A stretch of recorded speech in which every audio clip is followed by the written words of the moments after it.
Welcome, everybody. It is 6 o'clock. We'll start. I know that we will be having people join us a little bit later. Nicholas will be manning the slides, so I'll tell him. I want to tell everybody first that this is question and answer format. At the bottom of Zoom, if you haven't used it before, there is a Q&A button if you hover over the bottom where you could ask questions while we're going. Also, this is a public forum. It will be recorded. The questions probably won't be seen by the public, but if you have personal health information, let's try to just anonymize that, ask questions that are more general.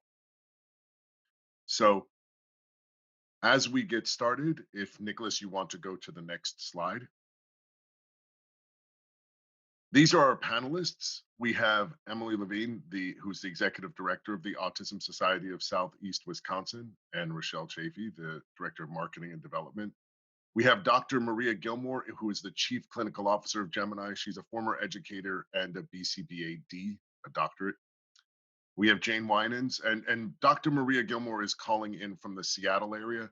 So as if in a time machine, she's about 3 weeks ahead of us.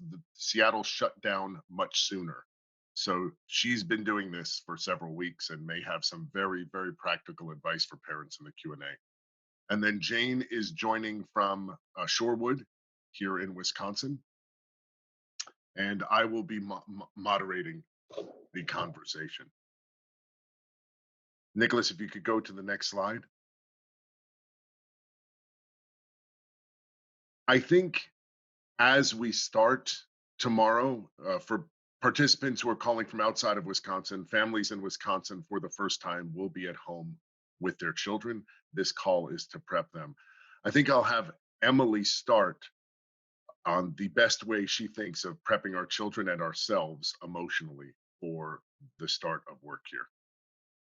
Sure. I just wanted to say that, we don't have a lot of time, and so it is going to be very high level, but we hope you'll leave with a few nuggets. Um, One of the rules that my son had when he was younger was new is bad, surprise is worse. And that was something that let me know early on that he needed preparation for things that were going to be new. And probably most of you at school have some kind of visual schedule or some kind of either maybe depending on where your child is developmentally and academically, they might have a written schedule. But if you can just set a loose schedule and let your child know what's coming, that's usually extremely helpful. Some of our kids have difficulty with context and generalizing, so they might have a hard time with school happening at home, not supposed to be school time at home. And so the more we can talk about it, the more they'll be prepared emotionally to deal with mom kind of filling in for a teacher. None of us are really, well, some of us are teachers, I'm not, but it's going to be a challenge. And what we're hearing from families is a lot of the families are feeling very overwhelmed. Um, they may have relatives who are sick, or they may have elderly relatives who are vulnerable, or they may have underlying health conditions themselves. There's a lot of anxiety floating around, and that is something that is going to transmit itself to our kids. No matter where they are developmentally, they are going to pick up on our emotional state. So, we have to extend ourselves some grace and just realize this is going to be a tough time. But you aren't on your own. There are a lot of resources. Um, the Autism Society of America has put together a really nice um, COVID page, and they have a whole page of autism resources for education and education at home during this time. And we are going to have a link to that. Um, Also, Paula Kluth, if you follow Paula Kluth on Twitter, she has great homeschooling tips that she's been sending out every day. And that is at PaulaKluth, Paula Kluth on Twitter. Great resources. And also, Audible right now is free. They have, as long as school is out, they're going to have free stories available for children, free books available for children that they can listen to. So even some of our kids that are not readers can have a story time that, you don't have to read the story all by yourself. There are resources out there. We want to make sure that people are emotionally grounded, and as I said, this is an anxious time. But the most important thing is that our kids feel safe and feel loved and feel like this is going to be okay. And that is, I think, as a parent, my number one job is to make sure my child feels safe and loved and that everything is going to be okay. And from there on, everything is icing on the cake. Just keeping things on an even keel is really, really important. One thing I learned about pushing, I'm kind of a person who pushes and wants everybody to do their best. Um, but a wonderful autism resource named Katie Dunbaron in Minnesota. I heard her speak one time and she talked about reading her students and knowing when she could push her agenda and when she needed to back off. So there has to be a balance between pushing and getting everything done and reading your child and knowing, you know what, this is not a good time. This is a time when I can see this child escalating. Maybe things are just not going the way they need to go. We're all going to take a break. And you have to acknowledge that's going to happen. That's going to be okay. So again, uh, give kids a lot of recognition for what they're doing, a lot of praise, and even attempts are need to be recognized. And I am not a fan of saying good job. I hate that. But just like mirroring back what your child is doing, saying, I like how you're trying, I see what you're doing, narrating what they're doing, narrating what you're doing, and establishing a dialogue is really, really important. That's kind of my tips. Great. Nicholas, if you'd like to move on to the next slide. I know we have two former teachers, and Jane and Dr.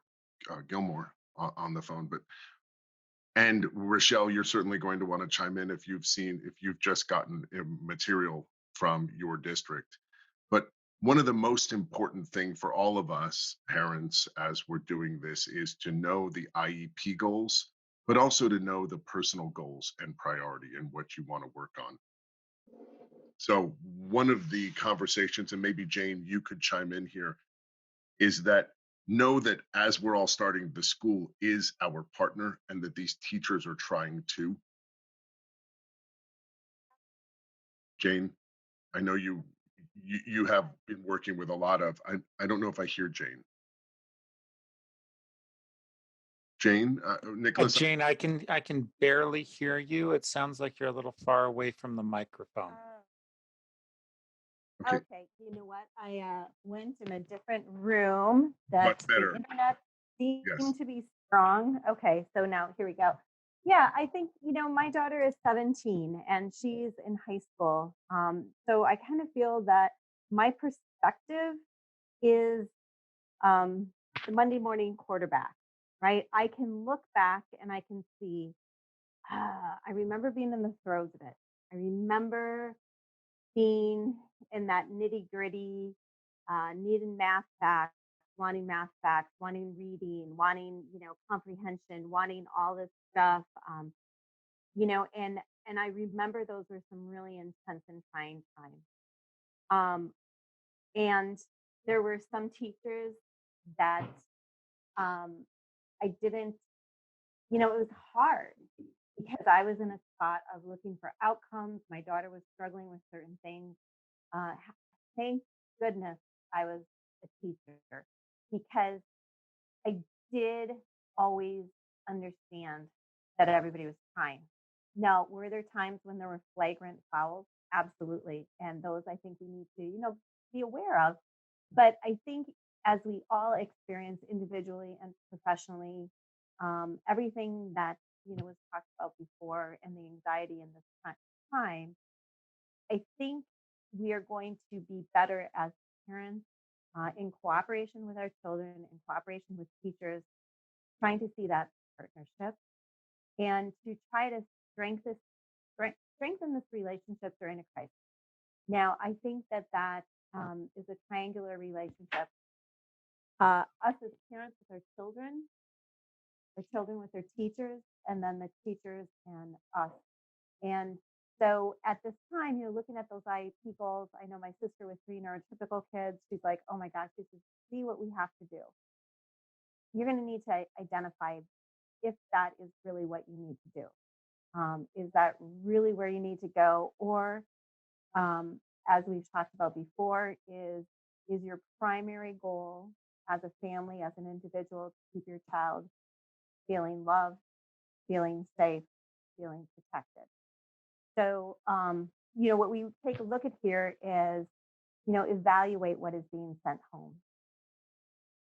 First of all, you've got to take the pulse of your family.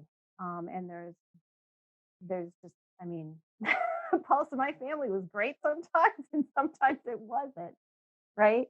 And the Monday morning quarterback, she's 17. She's the only one home right now. Her college sister had to come home too, but that's a lot different than being in the throes. So how is that pulse? And that is the most important. And I will share that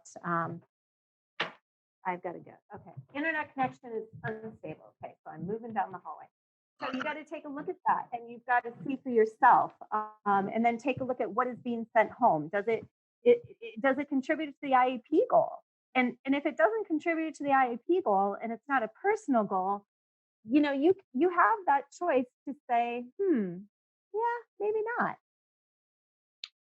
And if I could step in, and Rechelle, I'm going to want to hear from you, but Maria and I, Dr. Gilmour and I, had a conversation a little bit earlier, but she is 3 weeks down the line, and that taking the pulse of the family seemed to be very important, because she has seen it now with the schools closed in the Seattle area for a while, that you have parents working from home and you have a special needs child at home. And some of the basic skills that might not have been in an IEP goal, like how do I change the channel on the television? How do I make myself lunch if mom or dad is eating? Become very important. So Maria, did you just want to talk to that for a second, and how you've counseled? Sure. Yeah. So we're starting our 3rd week of closure over here. And yeah, we have been, trying to partner with schools, but, they say this situation is unprecedented, but they are prepared for breaks. School districts are. So, they're trying to pull together some curriculum. But we definitely saw the need for parents to get support and really target the most helpful behaviors. And so we have an ABA agency, and we work on all of the really important skills using video modeling, and we're using telehealth and coaching the parents on implementing programs. And then we're also encouraging the parents to do whatever homeschool that they can, if there's some resources that the school districts have sent them. Many of the families are, kind of, I'd say, pretty stressed out about the situation, because their kids are going from school, to a clinic and then home before, and now everything's closed, so they are home 24/7. And so the parents, it's really, really important to have those breaks throughout the day. And so, having that schedule, or a routine where you're actually, having breaks for yourself as a parent. And then as far as, the IEP goes, it's interesting, because we were looking at ESY, and that's on the IEP, and that has to occur. And that, so those services have to occur even if they close for the rest of the school year.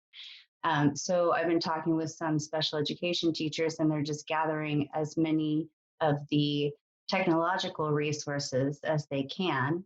And for some individuals, that can work.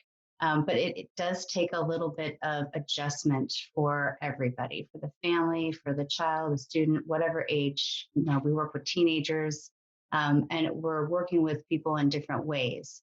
So we're going to, give them protocols, but we really want to support them. So we might even prompt them through those sessions. And I'm not certain of how many people are going to maintain telehealth services, but I think it's Yeah. Rechelle, what are you seeing from your district? What have Well, they? yeah, this is a really great conversation. Actually, I'm glad I'm calling in, not just as a supporter of this call, but really as a parent as well. I've just made my husband come up to listen to it as well. To be honest, we got the rollout plan at 5:17 this evening, and being the organized individuals that we are who love structure, we're a little disappointed. There is actually more fluidity built into the plan than I think what we would like, but I had to just do a reality check and reach out to some other parents and say, what are you guys feeling about this?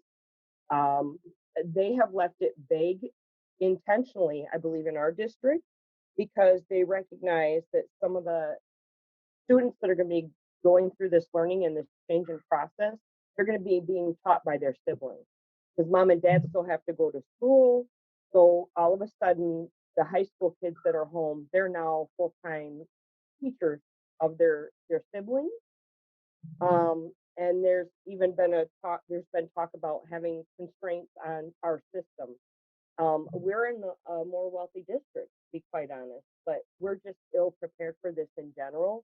We thought after 2 weeks that there might be a little bit more structure than what we received tonight, but it's really been left very fluid. So when I think about the challenges that our child is facing, they pushed all assignment dates back. They are like, we're going to have to play this as it goes. We're not sure how it's going to go, which is not really something that our district likes to even send to all of the parents that are so type A in this district. So I guess initially I was like, gosh darn, this is not a plan at all. But now, after being on this call for a few minutes, I can take a step back and see why they're doing that. They can't have a one size all fits model for our families, especially families that and children that need additional support. They're not there at all for us right now, for families that are going to need more. So we're going to have to redefine our personal goals as a family for Wade moving forward in the next couple weeks, and not lean on the school. I think, is that fair to say? I'm looking at my husband and he's like, yep, that's where we're at after getting this plan at 5:17 and having to be ready at Monday morning. So we've already, just within the hour and a half, has started to have conversations like, routine is really important for our child. We know he needs to like get up at a certain time, be sitting at a certain place, like that structure. So even though the school is not mandating that right now, maybe we need to evaluate, is that the best thing for our kiddo in order to have him, when they do start to pick up the pace a little bit more and have more figured out. All of a sudden, a lot of onus is on parents. Yeah, Um, I've got one of our participants typed in and said, my challenge is that I have two other boys that have online school and have to help. I find I have no time to spend with my son with autism. I have nothing for him to do or focus on other than iPad apps or movies, nothing educational or functional. And mhm, his school is only sending home worksheets that aren't really working for him, even if I get to sit down with him. yeah. So this is going to be a very this is going to be the feeling most have. Rechelle, and I won't be using your name, calling you out just for HIPAA concerns, but for the mom who just wrote that out. Rechelle, are they offering any kind of therapeutic support? Are the SLPs going to be reaching in to help, or Not any? at this point in my district. We have had one brilliant, amazing teacher reach out to us personally in support of our child's plan that said, hey, I think I still need to have the one-on-ones with your kiddo to help him succeed right now. But that's really the only structure we have personally gotten. But I really feel like, and after speaking to, I am a co-chair within my district with a woman who just lost her father-in-law to this COVID, and now her mother-in-law is been Oh. contracted with the virus as well. So we just had a quick conference call before I called into this, and she said, really, I've gotten. She's a huge advocate, and she does not let it rest, even within the midst of this. She said, honestly, they're just trying to figure out how do we meet the needs of all right now. So what I'm taking away from, I'm hoping tonight, as well as what I just in this brief 2 hours of making a plan, is a lot is going to be on the parents to do the best they can. Set your own, like it's the slide says it perfectly. what are the IEP goals? But now, to me, the emphasis is now on what are our personal goals for our child right now, for what's realistic. I don't want worksheets for the sake of worksheet's sake, but maybe there's some additional things. And maybe it was more thoughtful than I'm giving my district credit for, to have stepped back and not put strict criteria on what's required right now. Yeah. Emily, do you have any base? You have a nice Monday morning quarterback with an older child. You have thoughts as both this mother and Rechelle are reacting? Yeah, I mean, for my son, worksheets were torture. He had really difficult time with fine motor and handwriting. So even if he knew the answer, he couldn't write it down. And oftentimes worksheets are crowded. So I would sometimes rewrite the worksheet or cut it up so that he'd have one problem on a sheet of paper at a time. But if he doesn't have the underlying skills to do the worksheet, or if it's just not it's not motivating for him to do it, that's going to be a challenge. And I guess I would say, get creative and think about, I mean, we're all learning all the time. And I would, because of the anxiety of what's going on, don't engage in power struggles. I would say if the worksheet isn't working for you, then I would toss that out. And a lot of our kids, I don't know this particular family, but a lot of our kids have special interests. And maybe like my son was really, really into trains, and we expanded that into trains and airplanes. And there's a lot of things you can work into um, trains and airplanes, and that's learning. And you can talk about geography, you can talk about vocabulary, you can find stories and everything that I would, a lot of our kids have these special interests, and they might not seem applicable to what's being sent home, but if he's learning and enjoying it, or she's learning and enjoying it, I would go for that. Um, obviously within limits, but if they find something that gives them joy and that they want to learn about, I would go down that rabbit hole with them. Yeah, and for those of you who are in Wisconsin or who have Gemini, we do have courses. We have video courses that you could pick from that are made that are whatever learning level. There could be barnyard animals. If there are interests, you could set together a whole thing on teaching about trucks or about quasars or wherever their level is. And if you are in Wisconsin and our program Gemini, for those of you who don't know about Gemini,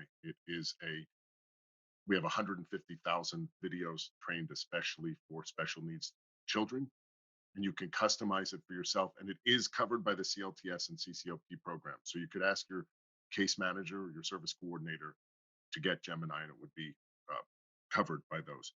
But that I could also, Brian, can I jump in real quick? This is Sure. Rechelle. I also wanted to tell that mom that wrote in, you know your kid best. I think Emily said it very gracefully as well.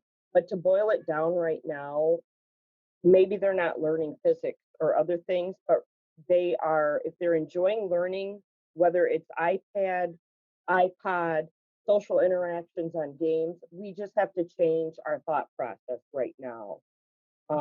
And that's okay in this interim period. Getting to a point where that's okay, I think, is important. You got to feel good I about definitely, your kid better than anybody. absolutely, Rechelle. I think that's like spot on.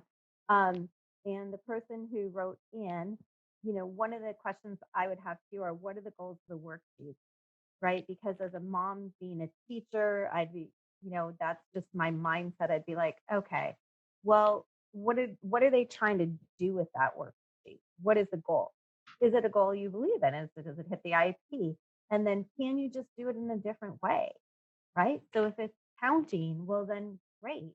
Then, can you count out the number of cuties or tangerines that you're putting at each person's plate at lunch? Right?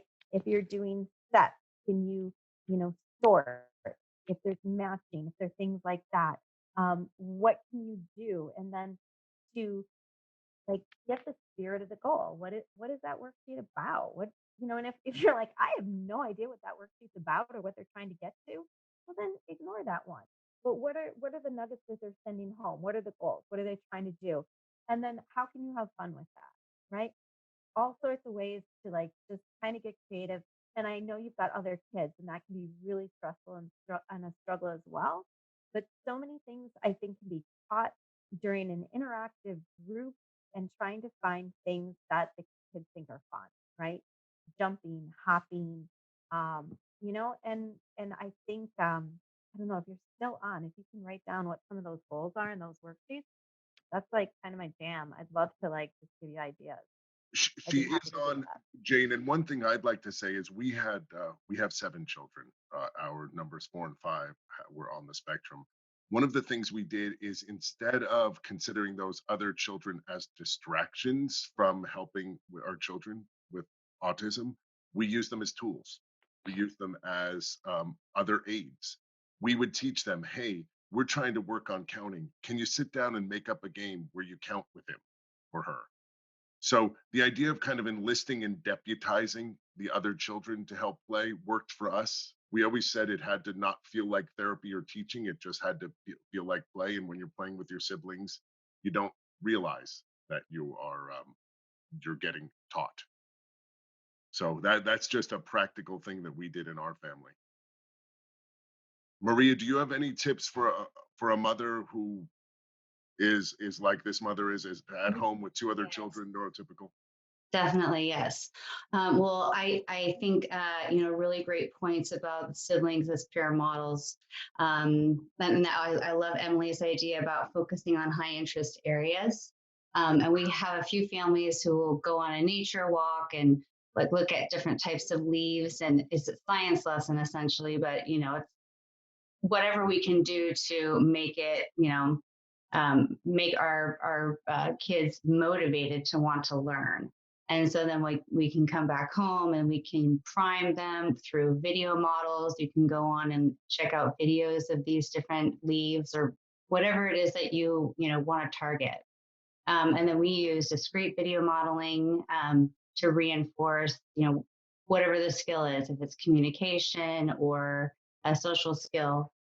And then, one thing I wanted to say was, unless your child was homebound or staying home all the time prior to the world crisis and change with having to stay home, this is a brand new situation for everybody. And it's a huge change and it is very difficult. A lot of the teenagers and kids and adults that I work with have had a really hard time with this change. And so we just want to be able to, okay, consider this now. We're going to generalize these skills in a completely new reality. Essentially, you're staying home and you're doing all of these things such as washing your hands, and you're going to the bathroom and fixing a snack, and you're doing that in home. And I encourage parents to focus on those skills as well, high interest as well as all the functional skills. Yeah, the practical skills of helping mom and dad survive this as well. Just Absolutely. Yeah, parents, that's our number one focus, is to help parents. That's what we do as parent education. And we're meeting with them and saying, okay, what are your priorities? Let's talk about, here's our agenda, but we want to know what's most important to you.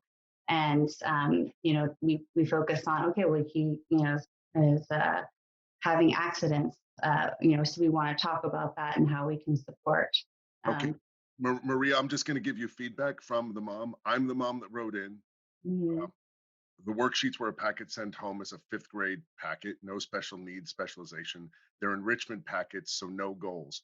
I just feel badly that he's basically ignored as I help my other boys with their huge load of work they have to accomplish daily. I'm so overwhelmed and depressed. It's just not fair to him. Oh, gosh. Yeah, I mean, I hear this every day, and I completely appreciate where this parent is coming from. My heart goes out to her. I think that it's really important to uh, know that everybody's in the same boat, because I'm seeing this across the board. And so what we're trying to do, across the world as much as we can, is to support these families and provide as much resources so that, pressure's alleviated a little bit. There's a lot that you can do through technology. I know we don't want kids in front of a screen all day long. We're working at the same time. We're trying to provide this online learning, and then, how do we program for generalization, and what are we, how do we incorporate that in our day? And so I think that just starting in really small increments with just introducing just a loose routine, making it very simple. And then just as you get adjusted, as everybody gets adjusted, because there is a major adjustment period. I was just talking to my staff saying, it's been 2 weeks we've been doing telehealth only. I've been out of the field for 4 weeks because I was exposed early on at a conference. And so I've been, not going to any homes or schools, but it is a huge change for everybody. And so we're just evaluating and saying, oh my gosh, right now we're starting to see a upward trend in skill building. And so it really took a couple weeks for everybody to adjust. And it's not just the child or the teenager or the adult that we're serving, but everybody in the family. I think, yeah, I think that's hopeful to know that 3 weeks out, because to the mom, I know everybody wants to limit, and Emily and Rechelle, I'm really interested in your thoughts here, and Jane. People do want to limit screen time, but there is just in this situation, even with my neurotypical 7-year-old at home, you just feel like saying, we need to be able to work or get away. I have been able to just, and you have to find time and you have to find a routine that works. It's nice to know that the skills started picking up. Emily, what would you say to this? I have to help my other boys with a huge load of work and accomplish daily. I'm overwhelmed, depressed. It's just not fair to my son with autism. Yeah, I would just acknowledge, give yourself that moment to say, yeah, it's not fair and it's not okay.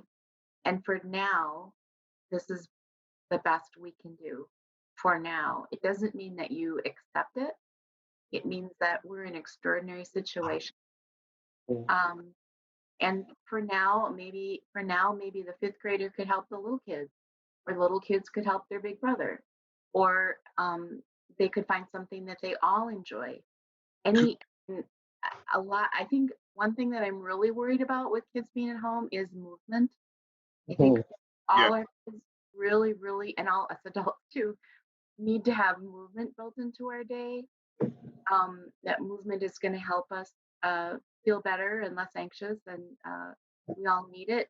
So, I would set the bar pretty low, and just say, we are in an extraordinary situation. We all want to get through it without hating each other, and preserve those relationships, and just try to, look at this as extraordinary times, and give yourself that grace that this is a for now solution. It's not a long range plan, and it isn't fair and it isn't right. But for now, this is where we are, and we can be okay with that. We don't have to fight against it, because we don't need to introduce more conflict into our lives.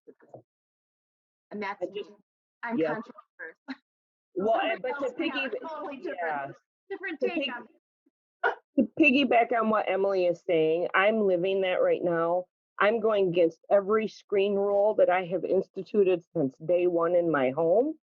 But we have an only child who would be socially isolated completely if I kept him to the screen time that we typically allow right now. But I understand, Mom, it goes against your grain. You don't want to have this thing babysitting your child.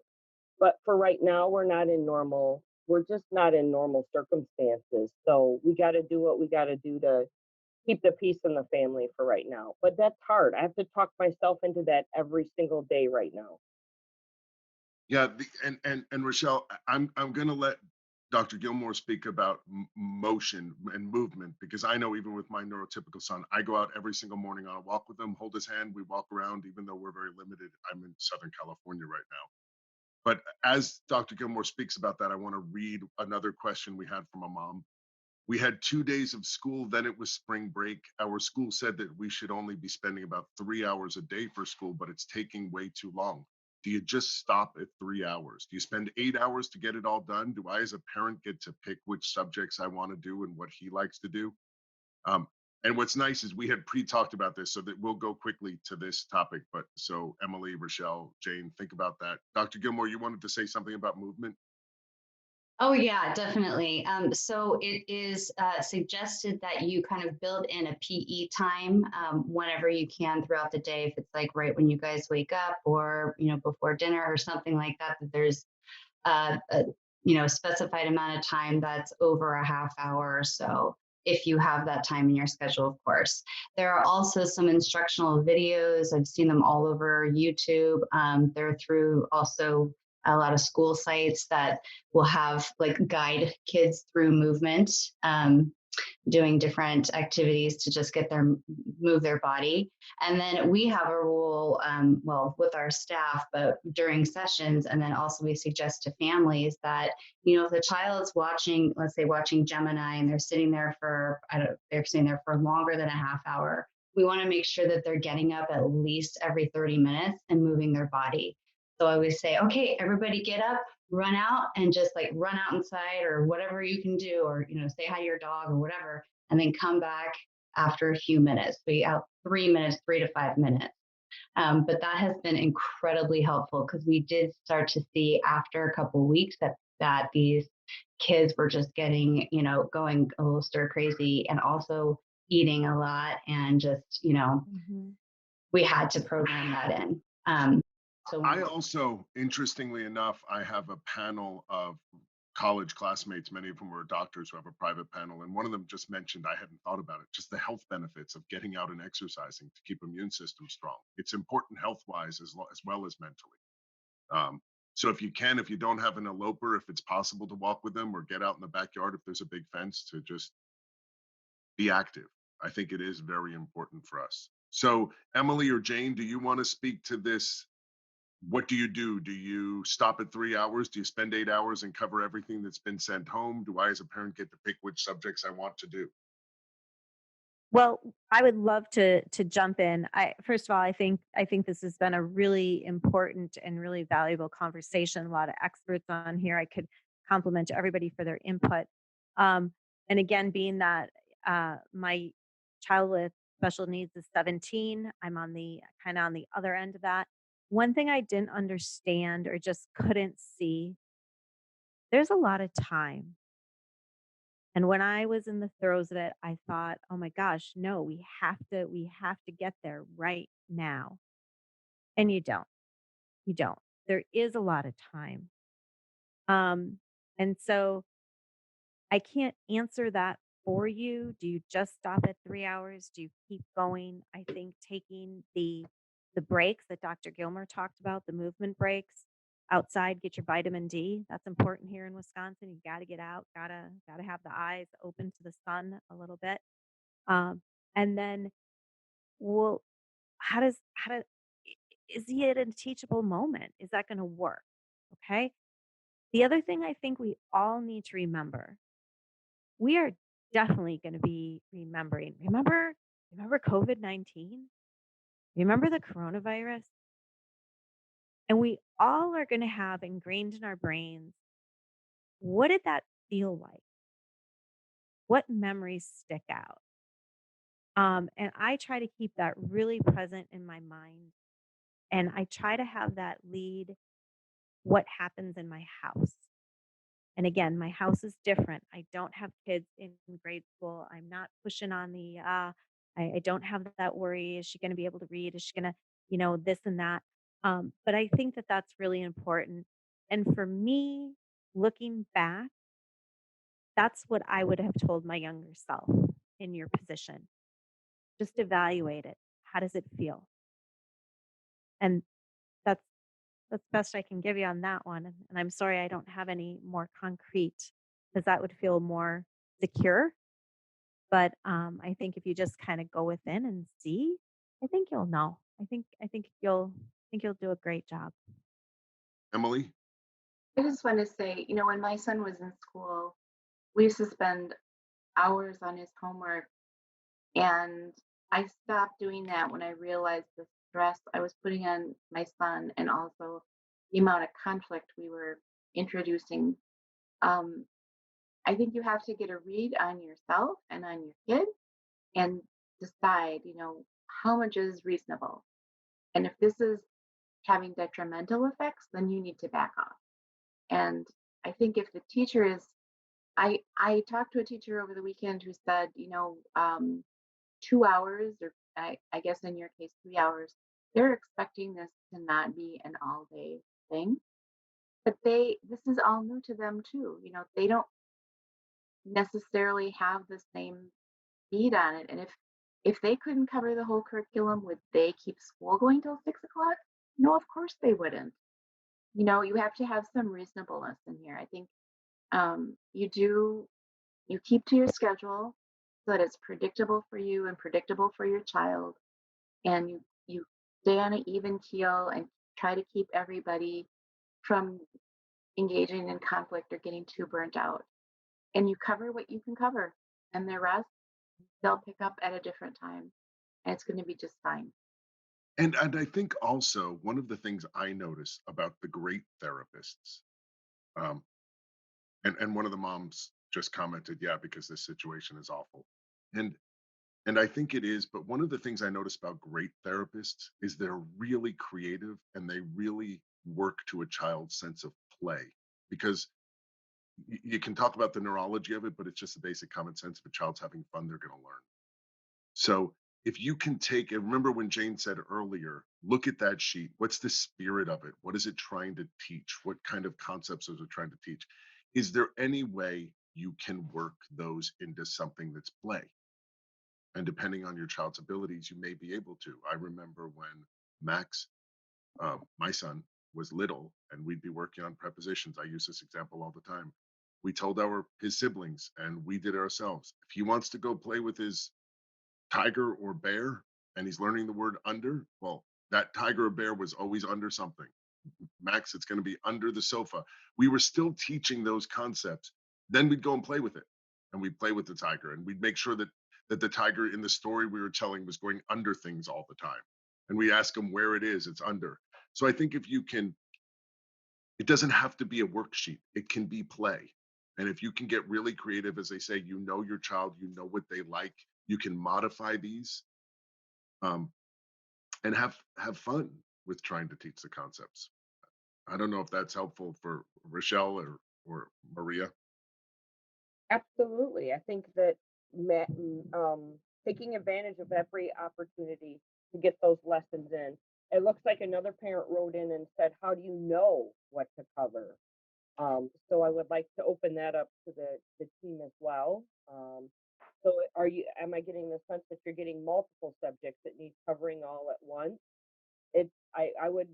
What I'm going to do is really go back and analyze how we learn best is immersing ourselves in a subject at a time and not trying to get it all done in one day if that's not realistic for where we're at right now. So I'm not saying that would work for everybody, but that's I think a model I'm going to try to embrace as the parent asked that question. It made me think about what am I going to do with my kids. So if we're working on To Kill a Mockingbird, that's what we're going to work on, and we're going to try to keep. My child learns best subject by subject by subject, so that I don't introduce too many new concepts all at once. Yeah, no, I think that's important. I could chime in. Yeah. Go ahead. Hey, Brian, it's Maria. Yes. Yeah, I just wanted to say, I think that, I was just trying to think when I taught special education K through 12, and we would never really push 8 hours a day of content. So we're kind of follow the child's lead to see how much they can do, and then just incrementally increasing the time as you're seeing them be successful. But I think, we actually can speak to my experience with this in the last few weeks. We had kids that we were always doing 3-hour sessions with. And then here we are on telehealth, and it's just 3 hours is forever on telehealth because it's a completely different, you have to be facing a screen, and it's just too long. So we cut them down to like an hour and a half or an hour. and it has been so much more productive.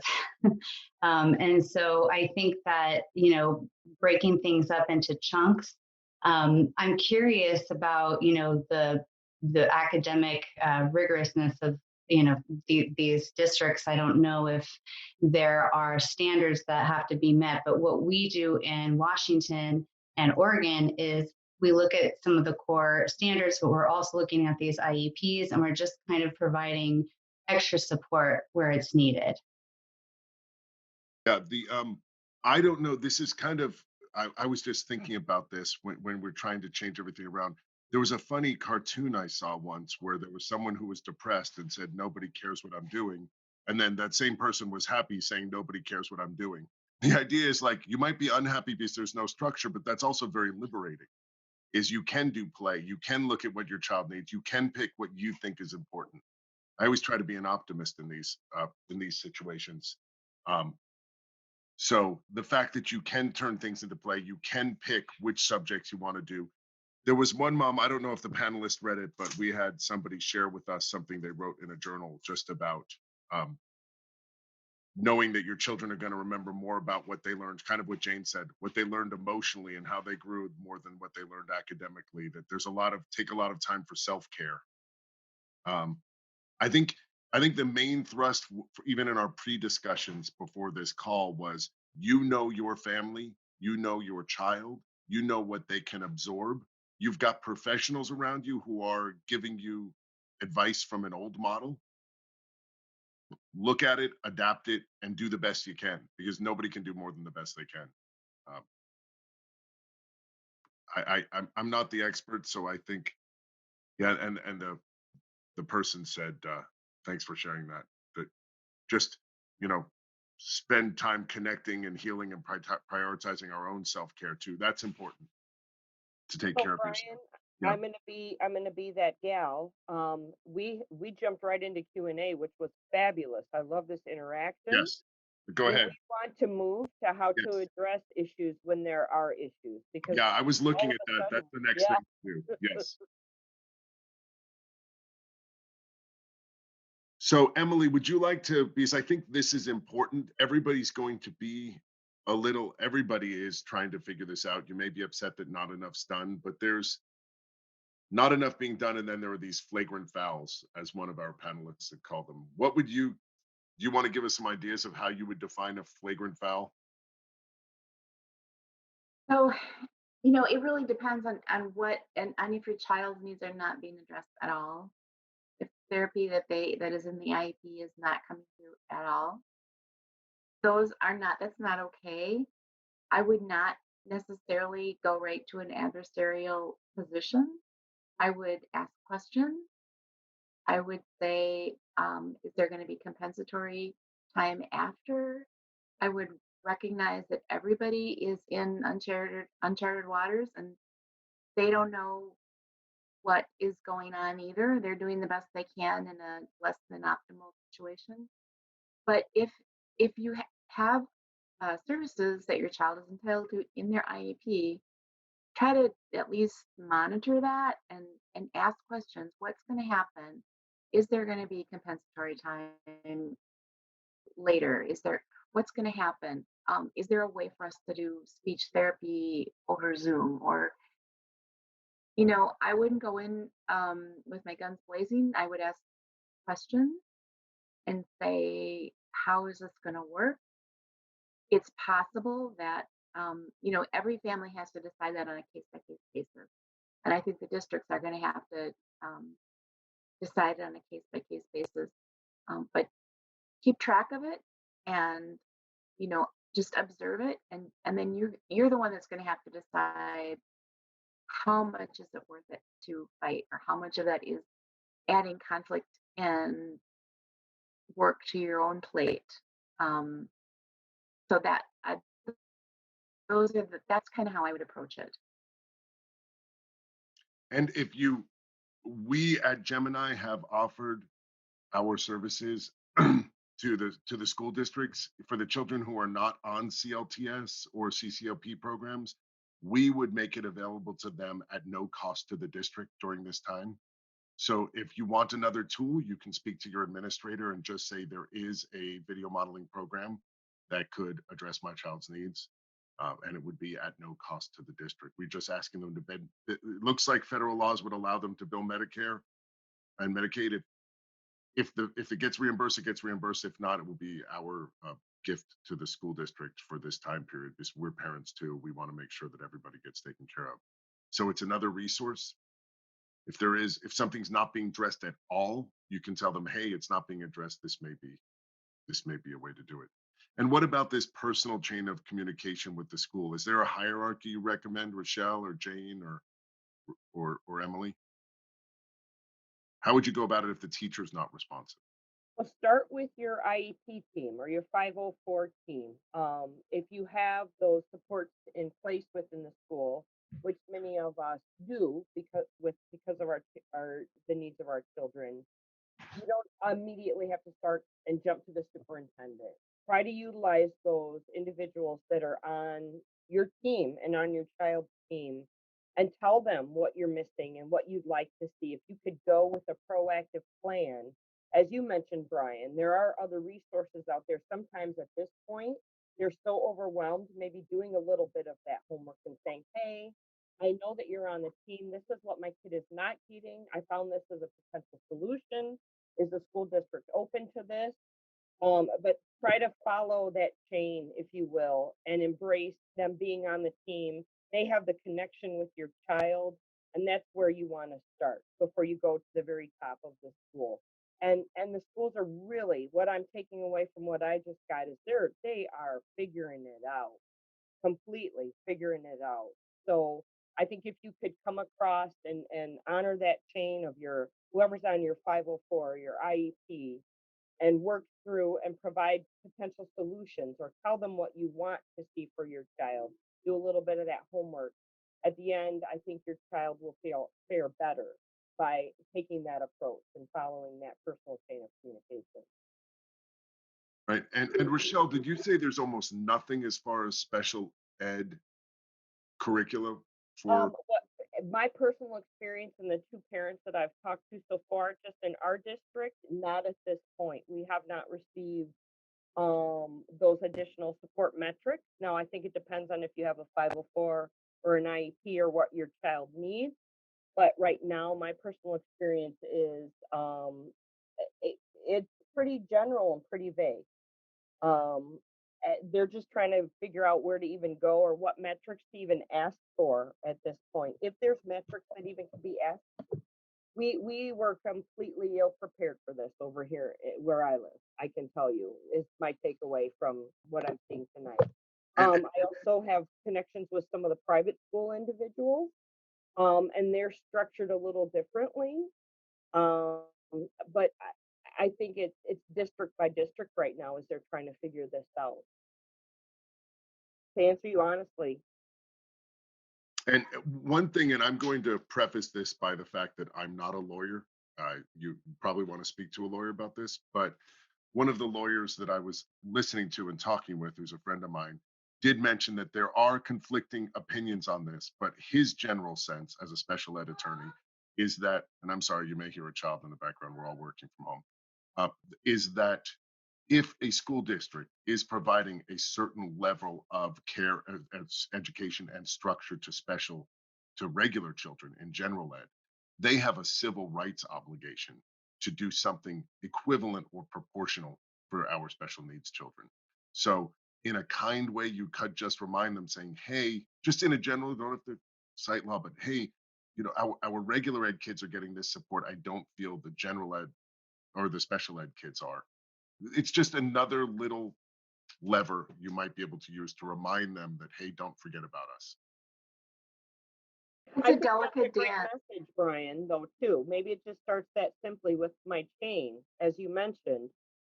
Thank you. Obviously, commend, council commend. I want to thank the district. I know these are tough times. By the way, are we working on support metrics for my kiddo who has XYZ challenges? Is there anything I can provide? I think that's the message I'm going to personally try to take for step one moving Right. forward. Yeah, it's proactive. This is requiring. Oh, hold on. Sorry, I have children who just walked in. This is um this is, I think, where it's requiring us to be a little bit more proactive and a little bit more creative than we have been in the past. But I'm just very, very happy to hear from Maria that in the future couple of weeks, skills will start really picking up. Anybody else? I think we had one more slide, Nicholas, and we've talked about it already, but for those of you who are using Gemini in Wisconsin, we do have a team that you can call, and they could help pair what your child needs with what you have. So we can just do that quickly. Nicholas, if you want to go to the next slide, we have 5 minutes left here. If anybody else has questions, let's see, are we supposed to be receiving Zoom calls from our teachers? So Kay, I see you wrote that. Maybe if you're on those calls, you can figure out maybe a couple of simple questions that you want to have for all of those teachers so that you're prepared when they call you, and you can remind them, here's what I am working with my child, visual learner, or likes to write or has these accommodations. What can I potentially anticipate providing so that they get what they can out of this learning experience, but we keep peace in the family. So if you know you have Zoom calls that are coming your way, be prepared, because they're probably only going to give you a certain amount of time. Be prepared beforehand to get those few nuggets that you need to be able to provide your child the best experience you can.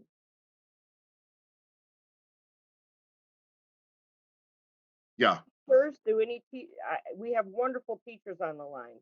Would they add any other suggestions to that for Kay? Jane, is somebody muted? Are you there, Jane? I'm there. I think you covered it. I think that was good. And Maria, any thoughts? Yeah, I think all really great advice. One thing I wanted to encourage is for people to collaborate with one another, because I found that that's been really effective. It's actually pretty touching to see how everyone has been working in a collaborative manner with the schools. The class, parents are talking, and they've set up a lot of these chats. And we have done some Zoom meetings, but with the special education teachers, it's incredibly difficult because they are trying to come up with ways to be able to teach and to help out the parents as much as possible.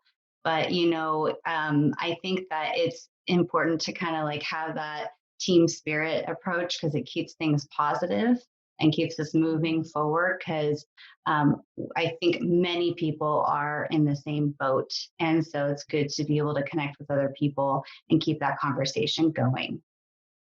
Yeah. Mhm. And the collaborative idea, I think, hopefully, if we can learn one thing and be more, we share more and more information between each other, this collaboration can actually make us stronger as we come out the other side.